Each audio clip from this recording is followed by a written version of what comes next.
आप सभी का स्वागत है मेरे YouTube channel true love story पर। और चलिए अब हम हमारी कहानी माय लवली ब्रदर के नेक्स्ट पार्ट को शुरू करते हैं। जैसा कि हमने अपने पिछले पार्ट में सुना था कि विंग और वांगजी दोनों नाइट हंट पर जाने की तैयारियां कर रहे थे और वो अपने सभी दोस्तों के साथ जा रहे थे। विंग ने कुछ लेटर्स यांग यांग के लिए भेजे थे जिन्हें देने के लिए वेनिंग गया हुआ था। वेनिंग जो अभी गुरुकुल में था वो वहाँ पर एक दिन आराम करता है, फिर वो सुबह सुबह वहाँ से निकलने लगता है। तभी यांग यांग उसके पास आती है। यांग यांग को देखकर वेनिंग अपने घुटनों पर आ जाता है और बड़े ही अदब से कहता है, प्रिंसेस आप यहाँ इस समय। जिस पर यांग यांग उसके सामने कुछ लेटर्स रखती है। यांग यांग के पास ज़्यादा लेटर नहीं थे, वो सिर्फ 5 लेटर देती है और वो कहती है ये लेटर माँ और बाबा के लिए है। जिस पर वेनिंग हाँ करता है। फिर यांग यांग उसे 4 लेटर और देती है और कहती है ये गगा के लिए है। फिर वेनिंग उसे हाँ करता है। फिर यांग यांग उसे 4 लेटर और देती है और कहती है ये वांगजी गगा के लिए। तुम इन सब को उन्हें दे देना और उन्हें कहना कि वो ज़्यादा फिक्र ना करें, मैं बिल्कुल ठीक हूँ और मैं जल्दी ही उनसे मिलने के लिए वापस आऊँगी। जिस पर वेनिंग हाँ कहता है। फिर यांग यांग वेनिंग को देखकर कहती है मैंने कहा था ना, मैंने कहा था तुम्हें कि गगा का ध्यान रखना, और अगर तुमने इसमें थोड़ी सी भी लापरवाही की तो निंग तुम जानते हो कि मैं क्या कर सकती हूँ। जिस पर वेनिंग अपना सर हाँ में हिलाता है और अपना सर झुका लेता है क्योंकि वो यांग यांग को गुस्सा नहीं दिला सकता था। उसका गुस्सा सबसे ज़्यादा खतरनाक था, यहाँ तक कि वो महाराज का गुस्सा भी एक बार बर्दाश्त कर सकता था, लेकिन अगर यांग यांग को गुस्सा आ गया तो वो उसके साथ क्या करेगी इस बारे में वेनिंग सोच भी नहीं सकता था। वो यांग यांग को देखकर बस अपनी गर्दन हाँ में हिलाता है। फिर यांग यांग उसे देखकर कहती है गगा आप अच्छे से जाना और अपना ध्यान रखना। जिस पर वेनिंग हाँ कहता है। फिर यांग यांग वेनिंग को गेट तक छोड़ने जाती है। उसे गुरुकुल के दरवाजे तक यानी कि द्वार पर छोड़कर यांग यांग वहाँ से बाहर नहीं जा सकती थी क्योंकि ये गुरुकुल के नियमों के खिलाफ था। फिर वो वेनिंग को अच्छे से जाने के लिए कहती है और सबका ध्यान रखने के लिए कहती है। फिर वेनिंग वहाँ से चला जाता है। वेनिंग के जाते ही यांग यांग भी वापस गुरुकुल में चली जाती है। तभी उसके पास एक शिष्य आता है और उसे कहता है कि तुम्हें गुरुमा बुला रही है। जिस पर यांग यांग बस उसे हाँ कहती है और वहाँ से गुरुमा के पास चली जाती है। यांग यांग अभी सिर्फ 5 साल की थी, लेकिन वहाँ पर हर कोई उससे बहुत अच्छे से और प्यार से बात करता था क्योंकि यांग यांग गुरुमा की एक अच्छी स्टूडेंट थी। वहीं यांग यांग गुरुमा के पास जाती है। वो उस बगीचे से होते हुए उस कमरे में जाती है जहाँ वेनिंग गया था। वहाँ जाते वक्त यांग यांग वो स्टूडेंट तो थोड़ा डर रहा था, लेकिन यांग यांग के चेहरे पर ना ही कोई डर था ना ही कुछ और। यांग यांग जब अंदर जाती है तो गुरुमा इस वक्त अपनी चाय पी रही थी। यांग यांग उन्हें देखकर उन्हें वो करती है, जिस पर गुरुमा भी उसे अपने पास बुलाती है। यांग यांग उनके पास बैठती है। तब गुरुमा उसे उसके बालों को सहलाते हुए कहती है बेटा तुम्हारे घर से लेटर आए हैं। जिस पर यांग यांग बस अपना सर हाँ में हिलाती है। फिर गुरुमा उसे देखकर कहती है मुझे पता है तुम्हें भी अपने परिवार की बहुत याद आती है, लेकिन तुम्हारा यहाँ आना ज़रूरी है, तुम जानती हो ना। जिस पर यांग यांग बस हाँ करती है। फिर गुरुमा उसकी चिन को उठाते हुए कहती है यांग यांग तुम्हें खुद को संभालना होगा। जिस पर यांग यांग कहती है गुरुमा आप फिक्र मत कीजिए, यांग यांग कमज़ोर नहीं है। जिस पर गुरुमा मुस्कुराकर कहती है ये मैं जानती हूँ कि यांग यांग कमज़ोर नहीं है और वो बहुत ज़्यादा स्ट्रॉन्ग है। जिस पर यांग यांग बस मुस्कुराती है। फिर गुरुमा उससे पूछती है यांग यांग की आगे की क्लासेस के बारे में, जिस पर यांग यांग उन्हें बहुत अच्छे से जवाब देती है। वहीं दूसरी तरफ वांगजी और विंग जो सुबह सुबह तैयार हो चुके थे नाइट हंट पर जाने के लिए, उन्होंने इस बारे में मास्टर से बात कर ली थी और सब लोगों ने उन्हें हाँ कह दिया था। उनके साथ एक टीचर भी जाने वाला था। वांग जी और विंग तो ये नहीं चाहते थे, ना ही उनके दोस्त चाहते थे, लेकिन वो अकेले बाहर नहीं जा सकते थे। ये उनके लिए खतरनाक था। वांग जी और विंग और बाकी सब लोग उनके साथ जाते हैं। नी हुसैन अपनी स्लीव्स में छुपा कर वाइन लेके आया था, जिसे वो विंग को दे देता है। विंग भी उसे छुपा लेता है। वहीं वांग जी, जो कि शराब नहीं पीता था, तो विंग पहले उसे ऑफ़र करता है, लेकिन जब उसे पता चलता है कि वांग जी नहीं पीता, तो वो बस उसे अपने पास वापस रख लेता है। वहीं नी हुसैन और जियांग चेन और उनके साथ 3 स्टूडेंट और थे। वो सब के सब नाइट हंट के लिए निकल पड़ते हैं। रास्ते में वो बाज़ार से गुजरते हैं, जहाँ पर वांग जी और विंग दोनों काफ़ी मज़ेदार चीज़ें खाते हैं। वांग जी को टोफू कुछ ज़्यादा ही पसंद आता है और वो बड़े चाव से और लजीज तरीके से उसे खाता है। वहीं विंग, जिसे अपनी वाइन और उसके साथ वो भी एक टोफू लेता है। वांग जी और विंग ऐसे ही खा रहे थे। वहीं विंग वांग जी की तरफ देखता है, जिसके होठों के पास थोड़ा सा टोफू लग गया था। विंग कुछ सोचकर वांग जी अपने हाथों से उसके होठों से वो साफ करने लगता है। वांग जी पहले तो हैरान रहता है और वो विंग को अपनी आंखें टिमटिमा कर देखने लगता है। उसकी ऐसी हरकत पर विंग स्माइल करता है। वहीं वांग जी शर्मा जाता है। वांग जी जानता है कि विंग उसे हर वक्त टीज़ करने का बस बहाना ढूंढता है। वांग जी आगे आगे तेज़ चलने लगता है। वहीं विंग पीछे से हंस पड़ता है, क्योंकि उसे वांग जी की हरकतें काफ़ी क्यूट लग रही थी।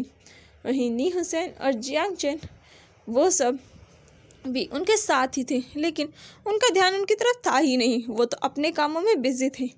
वो हर जगह स्ट्रीट फूड टेस्ट कर रहे थे और कुछ लोग चीज़ें खरीद रहे थे। विंग और वांग जी भी चीज़ें खरीदते हैं। वांग जी एक हेयर पिन देखता है जो उसे काफ़ी प्यारी लगती है। वो विंग से कहता है, विंग ये कैसी है? जिस पर विंग कहता है, ये बहुत प्यारी है और तुम पर बहुत अच्छी लगेगी। जिस पर वांग जी मुस्कुरा कर कहता है, हाँ ये तो मुझे पता है, लेकिन मैं ये पूछ रहा था कि यांग यांग पर कैसी लगेगी। जिस पर विंग कुछ सोच कर कहता है, उस पर भी अच्छी लगेगी, लेकिन ये तुम पर ज़्यादा अच्छी लगेगी। और ये कहकर उस हेयर पिन को ख़रीद लेते हैं। वांग जी कहता है, मैंने तो बस पूछा था। पर विंग कहता है, लेकिन मुझे ये अच्छी लगी इसलिए मैंने ख़रीद ली। और वो उस हेयर पिन को वांग जी के बालों में लगा देता है। वहीं से एक ओल्ड लेडी जा रही थी, जो कि फॉर्च्यून टेलर थी। वो वांग जी और विंग को देखती है और मुस्कुरा कर उनके पास आती है। वांग जी और विंग उन पर ध्यान नहीं देते, लेकिन वो उन्हें देखकर कहती है, क्या जोड़ी बनाई है भगवान ने। जिसे सुनकर उन दोनों का ध्यान उस लेडी पर जाता है। वांग जी उस लेडी को वो करके कहता है, ग्रैनी आप कौन हैं और आप क्या कह रही हैं। जिस पर वो ग्रैनी मुस्कुराकर कहती है, बेटा मैं एक फॉर्च्यून टेलर हूँ और मैं लोगों का भविष्य बताती हूँ और इसीलिए मैंने तुम लोगों को देखा। जिस पर विंग खुश होकर कहता है, और हमारा भविष्य कैसा है। जिस पर वो लेडी मुस्कुरा कर कहती है, तुम दोनों का भविष्य काफ़ी अच्छा है और तुम्हारे भविष्य को कोई सपोर्ट भी कर रहा है। जिसे सुनकर वांग जी कहता है, सपोर्ट। फिर वो अपने दोस्तों की तरफ देखकर कहता है, ज़रूर ये होंगे। जिस पर वो ग्रैनी मुस्कुरा कर कहती है, लेकिन तुम्हें संभल कर रहना होगा, क्योंकि ज़िंदगी हमेशा आसान नहीं होती। कभी कभी ऐसी मुसीबतें आती हैं जिनका सामना करने से हमारे पैर लड़खड़ा जाते हैं, लेकिन अगर हम उन मुसीबतों से गुजर जाए तो हमारी ज़िंदगी काफ़ी आसान हो जाती है। जिस पर वांग जी बस हाँ करता है। फिर वो लेडी वांग जी और विंग के गालों को छूकर कहती है कि तुम दोनों का भविष्य काफ़ी अच्छा है और 2 सालों में ही तुम्हारी शादी हो जाएगी। जिसे सुनकर विंग तो काफ़ी खुश होता है और वो खुशी से उछल पड़ता है। वहीं वांग जी का चेहरा शर्म से लाल हो जाता है। फिर वो लेडी कहती है कि ये तुम्हारा फ्यूचर हस्बैंड है, तो इसका ध्यान रखना। जिसे सुनकर विंग तो उछलते हुए कहता है, वाह मैं लैंजन का फ्यूचर हस्बैंड हूँ। और फिर वो लैंजन की तरफ देखकर कहता है, वांग जी हमारे बच्चे कैसे होंगे। जिस पर वो लेडी कहती है कि तुम्हारे बहुत सारे बच्चे होंगे। जिसे सुनकर विंग कहता है, ठीक है तो हमें अभी से ही तैयारी करनी चाहिए। जिसे सुनकर विंग जो उछल रहा था उसे देखकर वांग जी कहता है, वी वुशान उछलना बंद करो। और वैसे भी इन्होंने कहा है जल्दी, ये नहीं कहा अभी शादी हो रही है। जिस पर वो लेडी कहती है तुम लोग अभी भी कर सकते हो, जिस पर वांग जी उस लेडी की तरफ देखता है जैसे वो उनसे कह रहा हो प्लीज़ ग्रैनी चुप हो जाइए, वरना ये पागल अभी मुझसे शादी करने के लिए मुझे खींच कर ले जाएगा। वही वांग जी ने जैसे सोचा था विंग बिल्कुल वैसे ही करता है। वो उस ग्रैनी से कहता है ग्रैनी चलिए हमारी शादी करा दीजिए। जिसे सुनकर वो ग्रैनी हंसते हुए कहती है बेटा तुम बहुत प्यारे हो। जिसे सुनकर विंग कहता है ग्रैनी। फिर वो ग्रैनी उसके बालों को सहला कर कहती है बेटा ज़्यादा उत्सुकता भी अच्छी नहीं है, और अगर तुम ऐसे ही उत्सुक होगे तो देख लेना तुम्हारा हस्बैंड तुम्हें छोड़कर भाग सकता है। जिसे सुनकर विंग जल्दी से वांग जी का हाथ पकड़कर कहता है कभी नहीं। जिसे देखकर वो ग्रैनी मुस्कुरा कर कहती है मैं बस तुम्हें तुम्हारा भविष्य बताना चाहती थी जो काफ़ी अच्छा है। जिसे सुनकर विंग कहता है आपने मुझे बहुत अच्छी बातें बताई हैं, इसलिए मैं आपको कुछ गिफ्ट देना चाहता हूँ। ये कहकर विंग वहाँ से जिस शॉप पर वो लोग खड़े थे वहाँ से एक बहुत खूबसूरत हेयर पिन लेता है और उस ग्रैनी को गिफ्ट कर देता है। जिसे देखकर वो ग्रैनी कहती है पैसे तो हर कोई देता है लेकिन गिफ्ट तुमने मुझे पहली बार दिया है। जिस पर विंग कहता है लेकिन जो आपने बताया उसके आगे इस गिफ्ट की कोई कीमत नहीं। आप बहुत अच्छी हैं और आप शायद मेरे लिए काफ़ी लकी है। जिसे सुनकर वो ग्रैनी मुस्कुरा कर कहती है हमेशा खुश रहो और तुम्हारा भविष्य उज्जवल हो। जिस पर विंग बहुत ब्राइट स्माइल देता है, उसके बने टीथ दिख रहे थे। वहीं वांग जी विंग की बत्ती सी देखकर अपना सर पटकने का उसका मन कर रहा था, क्योंकि उसे पता था विंग पूरे रास्ते उसे ऐसे ही परेशान करने वाला है। और अब तो इस ग्रैनी ने उस जो इसके अंदर आग जल रही थी उसमें घी का काम कर दिया और विंग अब उसे नहीं छोड़ने वाला। वांग जी उस ग्रैनी के जाने के बाद वहाँ से जल्दी जल्दी चलने लगता है। वहीं विंग अपनी एक टांग पर उछलते हुए वांग जी के पीछे पीछे आ रहा था और वो खुशी से चहकते हुए कह रहा था मेरी शादी होगी, वो भी लान वांग जी से। वाह मैं कितना लकी हूँ। और ये कहते हुए वो उछल रहा था। वहीं वांग जी उसका तो मन कर रहा था वो यहाँ से भाग जाए, क्योंकि उसे काफ़ी ज़्यादा शर्म आ रही थी विंग की ऐसी हरकतें देखकर। विंग फिर से कहता है वाह हमारे बहुत सारे बच्चे होंगे, मैं तो सोच रहा हूँ कम से कम 12-13 तो होने ही चाहिए। वही वांग जी जो कि ये सब सुन रहा था वो मन में कहता है कितना शेमलेस पर्सन है, मैं कैसे इससे प्यार कर सकता हूँ। हे भगवान कोई तो मुझे इससे बचाओ, कितना शेमलेस है ये, इसे बिल्कुल शर्म नहीं आ रही। हमारे दोस्त ये बाजार के बीच में ऐसी हरकतें कर रहा है, पता नहीं इसका क्या होगा और मैं कैसे इसके साथ पूरी ज़िंदगी बिताऊंगा। और ये कहते हुए वांग जी भाग रहा था, लेकिन कहीं ना कहीं वो भी खुश था विंग को ऐसे देखकर। और अपनी शादी का सुनकर उसे शर्म भी आ रही थी और खुशी भी हो रही थी। वहीं विंग तो अपने ही हवा में उड़ रहा था। अगर उसके पंख होते तो अब तक तो पूरे शहर के चक्कर काट कर वापस आ चुका होता, और अगर उसका बस चलता तो अभी वांग जी से शादी कर चुका होता। वांग जी विंग की ऐसी हरकतें देखकर वहाँ से भाग रहा था। वहीं विंग को तो मानो कोई फ़र्क ही नहीं पड़ रहा था, उसके तो जैसे चारों तरफ हार्ट बनकर घूम रहे थे। वो तो बिल्कुल वांग जी के पीछे लट्टू होकर घूम रहा था। वहीं जियांग चेन और नी हुसैन और बाकी सब जो विंग की ऐसी हरकतें देखते हैं, तब जियांग चेन नी हुसैन के कान में कहता है हुसैन तुम्हें क्या लगता है अब इसका कौन सा स्क्रू गिर गया। जिस पर नी हुसैन कहता है विगोगा के तो सारे स्क्रू पहले ही गिर चुके हैं, अब तो लगता है इनका दिमाग का कोई ना कोई पंजर ढीला हो गया है। जिसे सुनकर वांग जी जो कि आगे चल रहा था वो नी हुसैन की तरफ देखकर कहता है बिल्कुल सही कहा, इसके सारे स्क्रू गिर चुके हैं, कोई तो मुझे इस पागल से बचाओ। और ये कहते हुए विंग जो कि वांग जी के पीछे था वो कहता है लैंज़न तुम क्यों भाग रहे हो, मेरे हबी मेरे बेबी मेरे होने वाले हस्बैंड। जिसे सुनकर वांग जी अपने बालों को खींचते हुए कहता है कोई बचाओ मुझे। और ये कहते हुए वो आगे भागने लगता है। वहीं विंग अब उसके पीछे रनिंग कर रहा था और टीचर जो ये सब देख रहे थे वो हंस रहे थे, क्योंकि वो भी जानते थे कि विंग वांग जी को बहुत ज़्यादा पसंद करता है और वो इस बात से बिल्कुल भी नाखुश नहीं थे। वो भी विंग की ऐसी हरकत देखकर काफ़ी इंजॉय कर रहे थे। वो टीचर विंग को काफ़ी अच्छे से जानते थे और वो एक क्राउन प्रिंस था, इसीलिए वो ज़्यादा कुछ कह भी नहीं सकते थे। वहीं नी हुसैन और जियांग चेन को हंसी आ रही थी विंग की हरकतों पर और वांग जी की हालत पर। वांग जी भागते हुए कहता है, हुसैन अगर तुम मेरे दोस्त हो तो बस रोको इसे।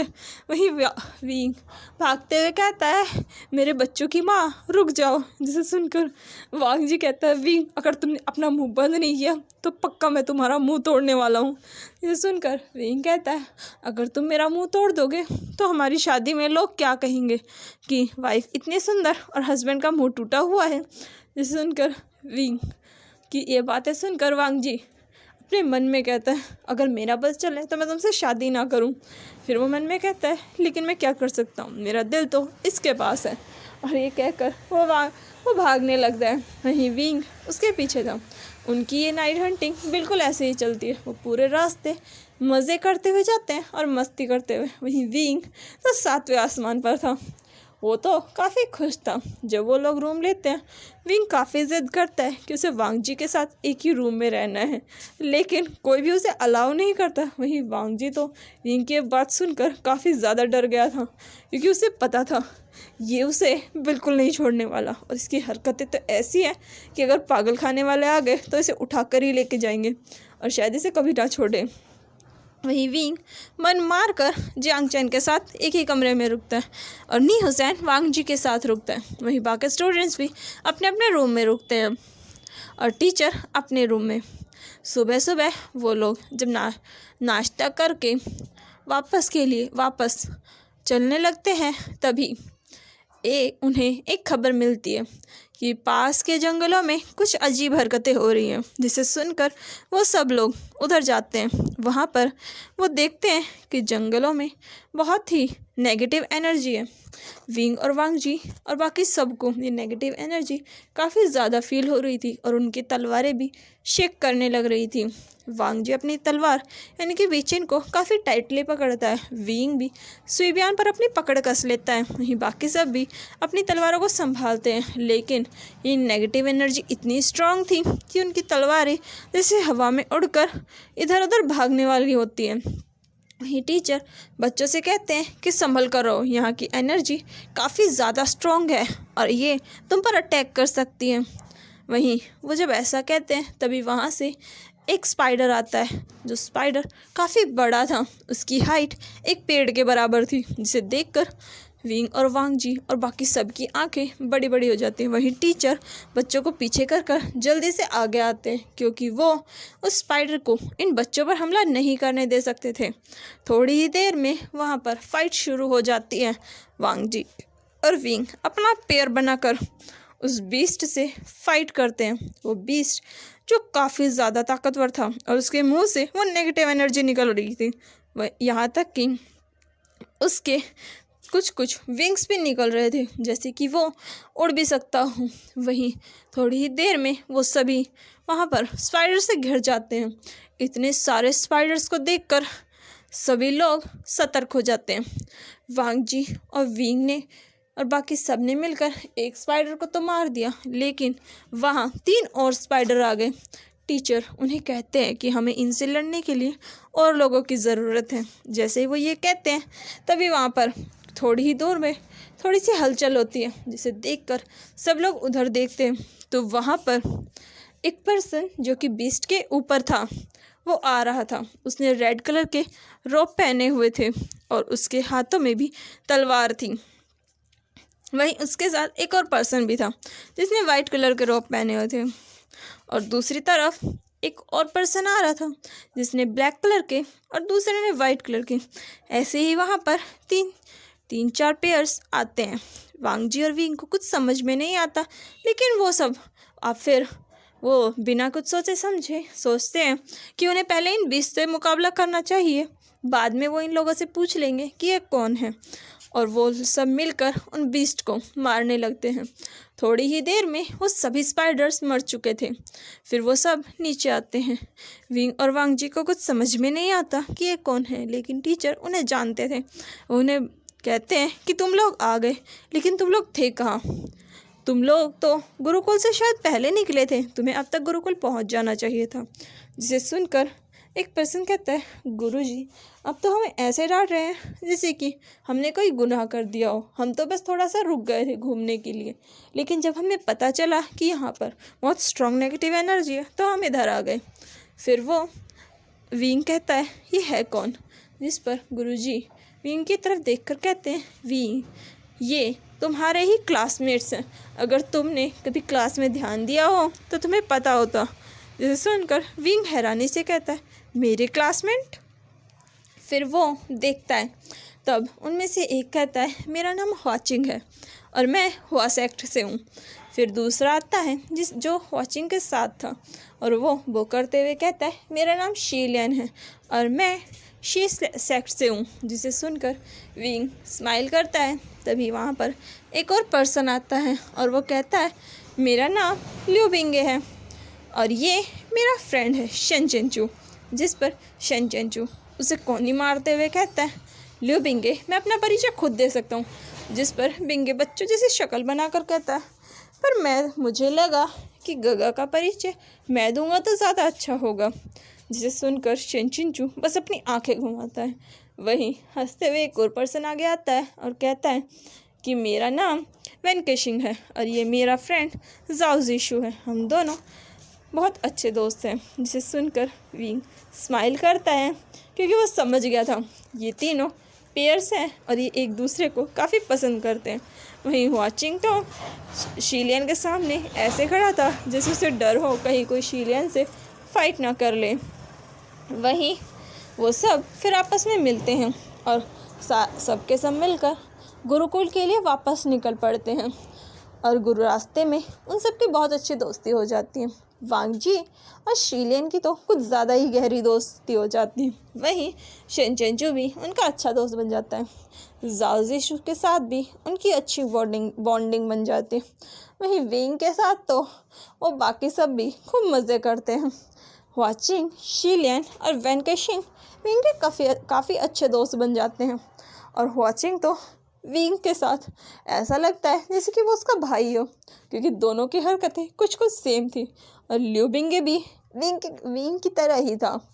वो सब आपस में काफ़ी मज़े करते हुए गुरुकुल पहुंचते, जहां वो अपनी रिपोर्ट तैयार कर गुरुजी को देते हैं। जिस पर वो उन्हें आगे और ध्यान रखने के लिए कहते हैं और उनकी ट्रेनिंग काफ़ी ज़्यादा हार्ड करा देते हैं। ऐसे ही उनका समय बीतता रहता है। विंग और वांग जी का प्यार अब परवान चढ़ने लगा था। वांग जी विंग से काफ़ी ज़्यादा प्यार करता था, वहीं विंग भी कुछ कम नहीं था। उन दोनों का प्यार देखकर तो लोगों को अब जलन होने लगी थी।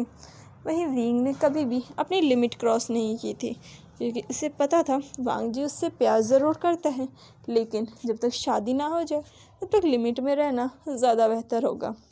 लेकिन वो उसे टीज़ करने का एक भी मौका नहीं छोड़ता था और आज भी कुछ ऐसा ही हो रहा था। विंग और वांग जी दोनों खेल रहे थे। वांग जी भाग रहा था और विंग उसके पीछे पीछे था, ये कहते हुए, लैंज़न तुम मेरे साथ ऐसा कैसे कर सकते हो। वहीं बाकी वहाँ पर और कोई नहीं था। ये काफ़ी सुनसान एरिया था। हालांकि ये गुरुकुल के अंदर ही आता था, लेकिन ये जंगल का था, इसीलिए यहाँ पर बच्चे बहुत कम आते हैं। विंग और वांग जी भाग रहे थे। तभी वांग जी कहता है, विंग इसमें गलती तुम्हारी है। जिस पर वांग जी की बात सुनकर विंग कहता है, लेकिन इसमें मेरी गलती कैसे हुई? गलती तुम्हारी है, तुमने गलती की और तुमने सारा इल्ज़ाम मुझ पर डाल दिया। जिस पर वांग जी कहता है, तुम भी तो हमेशा यही करते हो, अगर एक बार मैंने कर दिया तो क्या बिगड़ गया। जिस पर विंग कहता है, लैंज़न गड़बड़ की तो की, तुमने फ्लर्ट कैसे किया। जिस पर वांग जी कहता है, अपने हाथ अपने मुंह से और अपनी आँखों से। जिसे सुनकर विंग कहता है, लैंज़न मैं तुम्हें नहीं छोड़ूंगा। जिसे सुनकर वांग जी भागते हुए कहता है, पहले पकड़ के तो दिखाओ, छोड़ने की तो बात दूर की है। जिसे सुनकर विंग वांग जी के पीछे भाग रहा था। हालांकि उसे वांग जी पर गुस्सा आ रहा था और वो थोड़ा जेलस भी था, क्योंकि वांग जी खुलेआम फ्लर्ट कर रहा था, वो भी एक लड़के से। और वहीं जब उसे उस लड़के में ज़्यादा इंटरेस्ट नहीं आया तो वो लड़की से फ्लर्ट करने लगा, और ये चीज़ विंग वहाँ से देख रहा था और विंग को वांग जी पर काफ़ी ज़्यादा गुस्सा आ रहा था। उसकी मुट्ठियाँ कस चुकी थी। वहीं वांग जी, जो कि इस बारे में नहीं जानता था कि विंग सब कुछ देख रहा है, वो आराम से फ्लर्ट कर रहा था। थोड़ी ही देर में वांग जी जो कि भाग रहा था उसे विंग पकड़ लेता है। विंग उसे पकड़कर एक पेड़ पर पुश करता है। तो वांग जी उसकी तरफ देखकर हंसते हुए कहता है, विंग लगता है तुम बहुत ज़्यादा जेलस हो गए हो। जिस पर विंग बिना किसी हिचकिचाहट के कहता है, हाँ मैं जेलस हूँ और तुम्हें बताऊँगा कि वी वुशियान अगर जेलस होता है तो क्या करता है। जिसे सुनकर वांग जी हंसते हुए कहता है, तुम क्या करोगे, तुम मुझसे फाइट करोगे। जिस पर विंग एक इविल स्माइल देकर कहता है, फाइट तो दुश्मनों के साथ की जाती है और जिन्हें हम प्यार करते हैं उनसे फाइट नहीं करते। जिस पर वांग जी कंफ्यूज होकर कहता है, तुम कहना क्या चाहते हो। लेकिन वो अपने शब्द पूरे कर पाता उससे पहले ही विंग वांग जी को किस कर लेता है। और जैसे ही वो ये करता है हमारा ये एपिसोड यहीं ख़त्म होता है। तो चलिए मिलते हैं नेक्स्ट पार्ट में, और इसके नेक्स्ट पार्ट में हमें पता चलेगा कि आगे क्या होगा और विंग कैसे हमारे वांग जी को सज़ा देगा और इसकी सज़ा किस वे में होगी। तो चलिए मिलते हैं नेक्स्ट पार्ट में, और मेरे चैनल को प्लीज़ सब्सक्राइब कर दो, लाइक करो, कमेंट करो एंड शेयर करो। और हाँ, एक और बात, मेरी एक व्यूवर ने पूछा था कि मैं इंस्टाग्राम चलाती हूँ या नहीं, लेकिन मतलब उन्होंने मेरी आईडी मांगी थी, बट सॉरी मैं इंस्टाग्राम नहीं चलाती और मुझे पसंद नहीं है, तो मैं इंस्टाग्राम नहीं चलाती। अगर आपको मुझसे कोई भी क्वेश्चन पूछना हो तो आप मेरे मतलब वीडियो के कमेंट बॉक्स में मुझसे पूछ सकते हैं। मैं आपके क्वेश्चंस का जवाब देने की पूरी कोशिश करूँगी। Thank you.